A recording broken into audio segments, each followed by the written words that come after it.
So, somebody. I can move. Thank you. A I second? can second it. I can second it. Thank you. All right, all in favor? All right, it is approved. Yes. Thank you. All right, next we're going on to item 7B, which is the tenant engagement system update. And we have three deputations on that. Two are in person, and I see they're here. And the other one is written, and that's also from Ms. Yu. All right, I'm going to start with Ms. Birch, Kathy Birch, who's here. Morning again. Okay.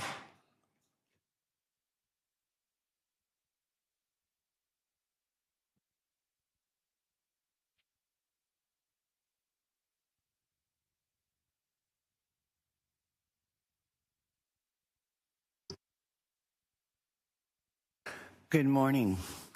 I wish I had better news for you this morning, but I don't.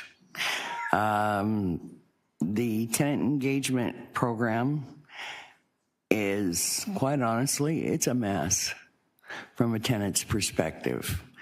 The processes have not been vetted, fully developed. And it's a problem for tenants to get information, to understand what the steps are. There's not even adequate postings, for instance, when you're going to have a building meeting. For my community, we literally had the posting the day before. And that doesn't give tenants enough time to know that the meeting's even going to happen. There's no requirement of minutes that staff should be taking or for them to be posted in the buildings after. There's no transparency for tenant request of lift funding. The staff take the information for the lift funding and never provide tenants with a copy of it, of what the funding request is, because it's not built into the process. And because these things are not built into the process, that means there's no accountability of staff's actions either. That means we don't know where it stands. We can only go by what they deem necessary for tenants to know or not know. And on top of it, even if they come back to you and tell you that the funding wasn't approved, there's no appeal process in place. There's a lot of steps that are missed in vetting in the processes of this program, and it's failing tenants large. Let me go into some details. Tenants are told to find the vendor for the items that they want, right down to the SKU number, because they're not allowed, or we're not allowed, a vendors list. Now, I've been involved with tenant engagement for 20 plus years. I was a tenant rep for over a decade. I've been involved in accessibility in my community since I moved into Toronto housing. Unfortunately, this program over and over and over again gets put out to tenants before it's fully vetted in favor of satisfying a timeline that they believe the board requires.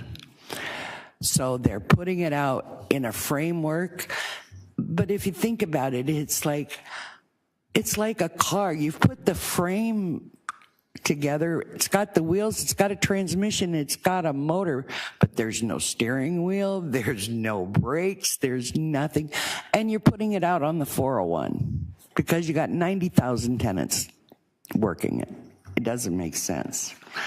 And to not have a vendors list is just, but yet the first thing tenants are told is, oh no, it's got to be from one of our vendors, and that's authorized by procurement. And when there's no transparency in these steps, and it's not in writing anywhere, how can you expect tenants to follow the rules? Because every one of those CSCs deliver this program differently.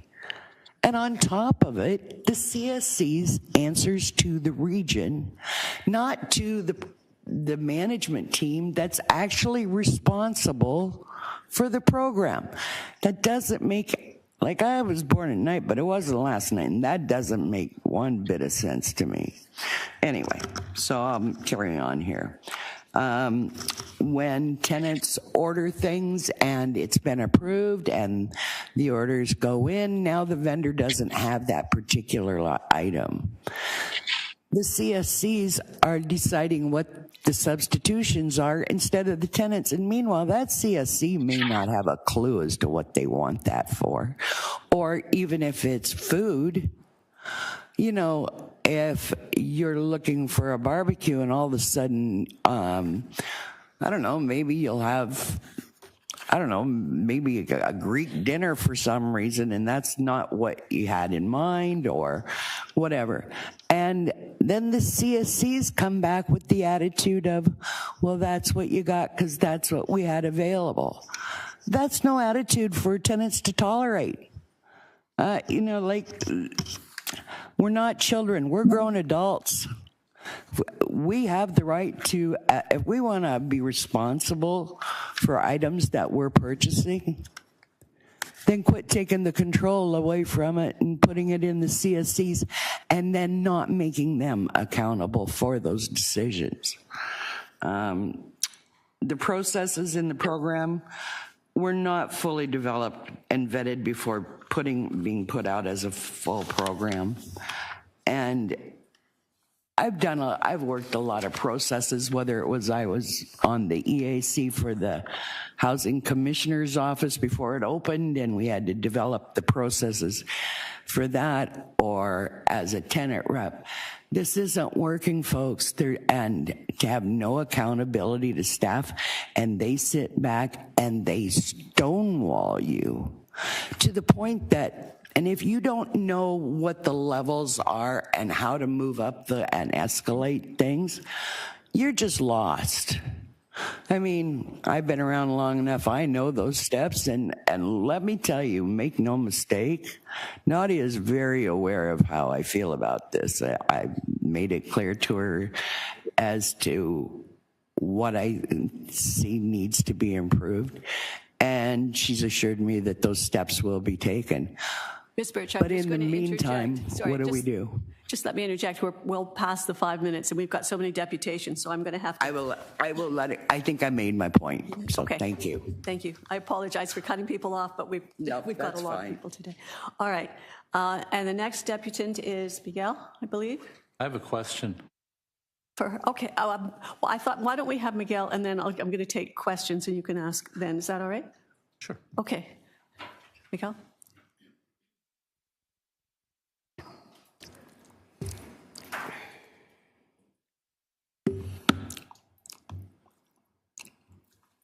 Chair. Have a sit. All right. So, tenant engagement. There's a lot of to talk about tenant engagement. I've been coming to these meetings for 17 years now, and every time, over 2-3 years, it gets revived, resurrected, reborn, rebranded, in the hope things are going to get better. All right. So my biggest concern is tenant capacity building. When I heard that there was going to be some funding available for tenant capacity building, I was jumping and of joy, because it's so important to train our tenants to come to speak at this board or to hold our own meetings, you know, facilitating, making agendas and taking care of minutes, you know, et cetera, that kind of stuff, you know, that is, you guys are doing for us, the community safety coordinators. But we are grown-ups, like our sister said. We are able to do that. We have brains, although we are discapacitated because of disabilities, but we still have brains. So I like this workshop, and thank you, Paolo, for sending it out to me. I'm talking about the workshop provided by Social Planning. The workshop is called "It's Time to Lead: How to Build Your Leadership Skills as a Tenant Council Member," and it was provided in December 2025. This is a good base education manual for all tenants of TCSU who are interested in capacity building or leadership skills. I want to share in the screen quickly this screenshot from the report. I hope it's working now. It's coming. All right, thank you, sister. So 3, training surveys and diverse trainers. I like that somehow Catherine's idea to have mentors, leaders, people who have been here before that can provide capacity building to residents. As leaders, we are going out of the way because many of us were going into retirement. We need to have fresh blood. So having tenants that can become mentors to train other tenants, that's what we should be focusing on. And what is my time? I think... About 2.5, almost 2.5, over 2.5 minutes. Okay, so there is another issue that I want to bring to your attention. It came to me in an email. It is about to attend a meeting in 150 River Street. And at that meeting on 100 River Street, it says, there is a paragraph that says, I'm not kidding, it's in black and white, it's on the screen. Please note that only TCAC tenants in good standing will be permitted to register and enter the meeting. Wow. So we are trying to encourage more members to come to our meetings, especially the youth. And now we're setting more barriers. At the same time, it's like you're talking with your right hand and your left hand. You don't know what you're doing.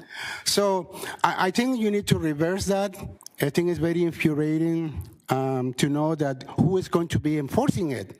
I have an experience to share with you guys, but I'm going to leave it for the Landlord and Tenant Tribunal Board to analyze that. I was blocked from accessing a city budget meeting with Mayor Olivia Chow, YMCA, in 2024. And I was blocked from entering. 12 police officers blocked my entrance, all because I was stopped to be a tenant rep at Gerard and River. Can you believe that? Cops were calling on me. All right, what else I had to say about the tenant engagement? A lot of things, and as my friends already has shared, I'm sure Catherine will have more for us to share. But again, capacity building to me is the best way to go. Oh yeah, and I see the director of CSU. Maybe it's time to practice what you guys are preaching. Have this pilot program of tenant conflict resolution is the way to go to solve some of the many inter-tenant problems. That is the way to go. And stop being tools to angry tenants. Thanks. Thank you very much. All right. Dan, you said you had a question? Oh, all right, I'm sorry. Dan, Debbie, and then I don't know about Uba and Marcel, but they can raise their hands online. All right, Dan. My first question I had was, can you give me an example of when a vendors list would be helpful to the tenant group? What kind of product or thing would be consumed? You know, there's a lot of products out there, and people look on Amazon, but yet we know that Amazon is not on our vendors list, and there's ways around it. But you might be looking for gardening tools that are that are available. And a lot of it's about pricing. Remember one thing, that tenants are more aware of pricing than your procurement team. Are you aware of that? We look for those deals. We want to be able to buy up little mom and pop stuff. You need to know what's available to buy. So the tenant group would make the decision what they want and where they want to buy it, but there's some prohibition. But that's not how, but the problem is, if it's not through a vendor that's authorized through procurement, then it takes longer, because then it takes more steps to find a vendor that can then go to that supplier on our behalf and do it the roundabout way. See, before, years ago, we used to get a vendors list and they'd say, okay, you can go to Canadian Tire and you can get flowers and you can get dirt. You can do whatever you want at Canadian Tire because they're on our vendors list. You can go to, X, Y, and Z store. But we don't have, and especially for food, right now, as far as I know, there's only 3 suppliers for food on our vendors list. So that means you can only go to Alibaba, Pizza, and crying out loud, I can't even think of the third one now. Okay, I just wanted to get a sense of what the problem is. I now We don't understand know what we can buy. How do you expect us to know if you're not going to give us a vendors list? Pricing items that are within, because there are things that you can buy as a tenant, But you don't and then need a there's bureaucrat operational to tell you costs. that Canadian Tire sells gardening equipment, right? I mean, it's just logical stuff. But when we have to buy it from an actual gardening place, Okay, all right. then you're paying 3 times the price that we want to pay because we want to buy it from the little mom and pop's little garden corner store. But yet procurement wants it through this one vendor and it's costing more than it needs to. It's crazy. I But you have need, enough information I can All check right. with staff and what's on this list and what might not be. That's all I really wanted to know. Thank you. Anything My further? other question for my friend Miguel's presentation was, it did concern me, this parent restriction as to who can attend meetings. And I would hope it doesn't extend to example for teenage daughters of tenants or support care workers of tenants. If the idea is to keep perhaps a political person from another, that sort of thing who might want to hijack our meeting, that's understandable. But people who live in the building who may not by legal definition be tenants or who are providing support should be able to come to the meetings. Yeah, I was going to ask it the other way. How do you define in good standing? So through the chair, I can start and I'll throw it to Pablo, Director of Tenant Engagement, to speak to it further. Tenants in good standing are tenants who do not have an active outstanding case. So it doesn't mean you're in arrears. You could be in arrears and be in good standing because you've established a communication relationship with us, or you're on a repayment agreement. So you would not be not in good standing if you have a repayment agreement or you're in communication or you're catching up. It's for individuals who we might have difficulty getting a hold of or engaging with them around their tenancy, either through arrears repayment or through antisocial behavior. And so those individuals were the ones that this statement refers to. So again, the assumption is, well, a tenant is in arrears. No, if the tenant is engaging with us and working with us to address that, that isn't a concern for us. Through the chair, yes, the engagement system code of conduct does not contemplate arrears until when we consider someone to be what their standing is. Good standing is simply that there isn't a history of breaches within the engagement system. That is, that there's been conduct which has been found to, be compromising, the safety of staff and other tenants, or if there's been some other conduct in their tenancy which is also just antisocial or violent conduct. But again, this is up until this point applied to a very small number of people that have received correspondence from Toronto Community Housing saying that they're not to be included in the engagement system as a result of their conduct. So I'm assuming then those people who are barred from the meeting because they're not in good standing is because they're formally engaged, so that there's documented bad social behavior, those kinds of things. My concern is that it becomes very subjective in terms of who determines who is not in good standing. So am I correct that it's only those where there have been formal documented processes that those people, so they will know who they are?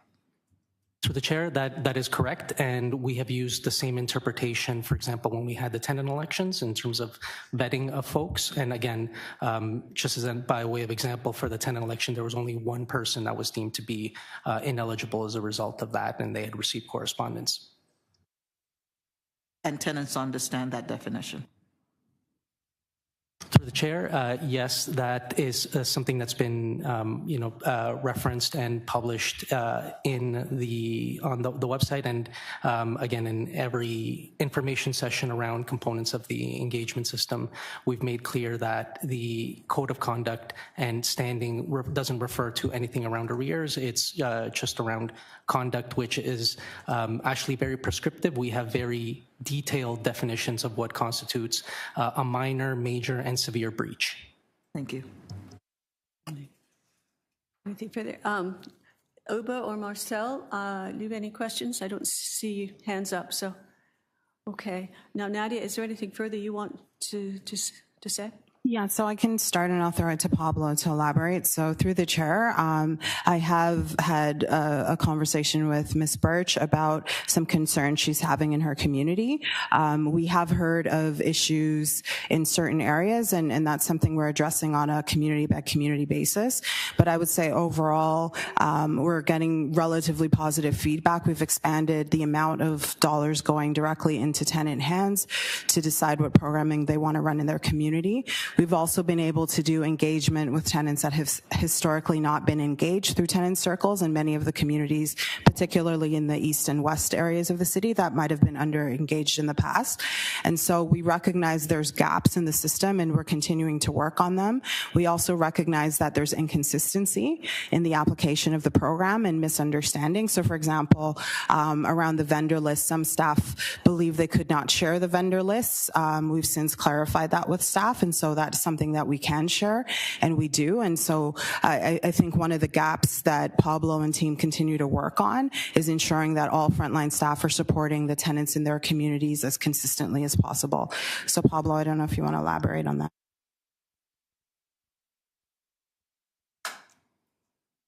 Yes, through the chair.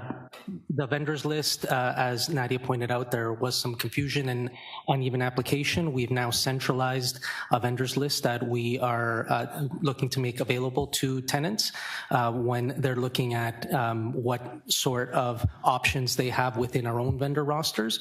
That said, there are some tenants that take the initiative to look at some other things when they might want a piece of equipment for their gym, for example. I know I had that happen in the West, where what we were able to present as an option wasn't something that was deemed suitable by the tenants. So they went out and suggested, well, actually, this looks better, and we've tried to help facilitate that when it is that we've seen that our own vendor roster is inadequate, which, again, we're looking at how we improve that entire process because, yes, it has been suboptimal. With regards to tenant leadership, that's something that we've been looking to continue to try to improve on. For tenant training, for example, last year, because we had tenant elections, a lot of the tenant training that we had, that we deployed in 2025 was focused around the elections and facilitating the sort of capacity building to encourage people to run, to be the members of tenant council, and to also give them some leadership and capacity to do that. This year, we have some trainings happening this month, for example, on grant writing to allow tenants to encourage them to not only access LIFT funds, but also to leverage those LIFT funds in order to seek funds from other funding sources. We are also deploying in our TCATs that are coming up. Some of them are going to actually have some tenant-led sessions on gardening, for example, which is something that we've put a lot of effort into over the last few months. And we are also doing training on how to chair meetings, how to facilitate meetings now that the tenant councils have started in the last quarter, and next quarter the intention is to have all of these be co-chaired by tenants as well. So we are looking continually for the sort of opportunities that we can in order to continue to develop tenant leadership and have these spaces, really, have more tenant voices be at the helm. Where's the transparency in the document? Where's the accountability for staff? Quit making excuses and sidestepping it. I think there was just a question from Ms. Birch asking about transparency and accountability of staff. I know I was going to ask about the vendors list and transparency there, for example, and what if who makes up the vendors list, and is it in consultation, in fact, with the tenants, and is it transparent to them in terms of how that process happens? I don't know who wants to answer, but So through the chair, the vendors lists are obviously vendors that have been pre-approved. They've gone through the process of getting onto Toronto Community Housing's vendor roster. Now, that said, we have been looking to expand that list. I think the transparency and accountability piece, insofar as the deputant spoke about it, it is true that there were some interpretations from some staff that somehow that was information that shouldn't be shared out. I think we've clarified with staff that there's no reason for that information to not be distributed to tenants, because, you know, tenants should be able to be involved in the process of deciding how to use their LIFT funds after they've identified the priorities.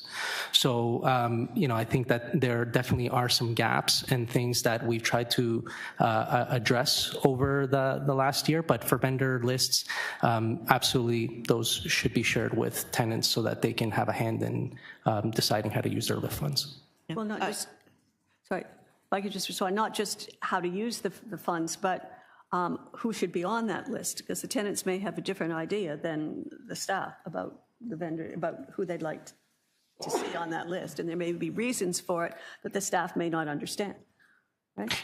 Yeah. So what I'm saying is that the consultation or transparency should begin a step back, okay, or 2 steps back, I don't know. Yeah, sure. Yeah. So to the chair, I mean, tenant engagement within the organization and across 350 plus of our communities is very important, right? It is something that I think degraded over time for a number of years, and you know, just 18 months ago, we put in place sort of a very new model. There was relatively extensive consultation that went into the development of that model, but happy to acknowledge that we haven't got everything perfect. And that especially when we talk about procedures and details such as the completeness of our vendor roster, for example, absolutely, we always want to work towards making that work better, and appreciate the feedback on how we can do that, and happy to have further consultations and discussions with tenants about how to make that work better. I will say, though, we are now seeing more engagement meetings happening within our buildings than we did before this model was put in place. And we are seeing far more, I think it's probably 4 or 5 times as much tenant funding flowing out to tenant-led initiatives within the buildings just this past year than we did the year before. So I do believe on a macro scale, things are moving in the right direction, but I absolutely acknowledge that on a micro scale, on the specifics of the policies, making the vendor rosters work better, making the meeting tracking and communication of materials and meetings work better. Happy to take that feedback and work with the team on how we can continue to improve those processes. And I don't think it's a one and done thing. I think it's something that will continue to evolve and get better as we lean into this model. Yeah, but we had, what, 3.5 years ago? Yeah, I also think, Ms. Birch was talking about minutes being taken, minutes being posted, those kinds of things in terms of accountability. Okay, thank you. Anything further? Then I think the committee certainly has a sense, Ms. Birch, of your concerns, and we'll keep those in mind going forward. I'll hopefully do more than just keep them in mind, but because I know that gets frustrating. All right. I will be on it. I know you will, and good for you. I'm glad. All right. Somebody has to keep us on track too. I agree. All right. Any further questions on this item? Dan, you look like you. Well, actually, I was going to say point of order for the first time in my career here. All right. I get a little confused. Did we skip over 7A and 7C? Because I had questions on those. A was dealt with. We did. Are we circling back to that after deputations?